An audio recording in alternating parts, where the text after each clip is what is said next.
we have 1/4 x minus 5 is equal to 1. Okay. So, since meron tayong anak fraction, okay, what we're going to do, i-convert natin anak yung fraction sa whole number. Paano po natin i-convert yan? Step number 1, multiply both sides of the equation by the given denominator. Ano po yung denominator ng fraction natin? 4. So, i-multiply natin yan parehas kay 4. Para matanggal itong 1/4. Okay, tingnan natin. 4 times 1. 4 divided by 4. 1 or just simply x na lang. And then, kung ano ginawa dito, ganun din gagawin sa remaining terms. Okay, 4 times 5. 20 na po ito. And then minus. Is equal to 1 times 4. Meron na tayong new equation. Dito na tayo magbe-base. Then after that, ganun na ulit. Transposition method. Transpose what number? Negative 20. Going to the right side. What will be the sign of 20? Magiging positive. X is equal to 4 plus 20. 4 plus 20.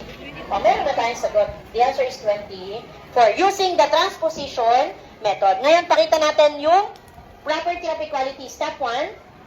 Okay, we need to eliminate first negative 5 or the value of b. So how to eliminate? Get the additive inverse of negative 5.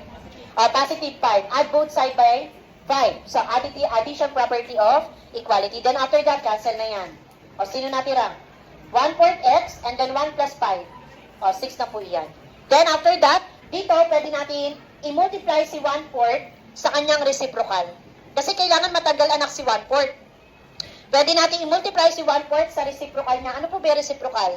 Baliktarin. So, ano reciprocal ng 1/4? 4/1. Pwede mo siya i-multiply kay 4/1 or pwede rin naman po dito kay 4 sa denominator na. Pero dapat both side. Okay, katulad ng ginawa ko dito kanina. Equal lang naman ang makukuha nating answer. So, same procedure.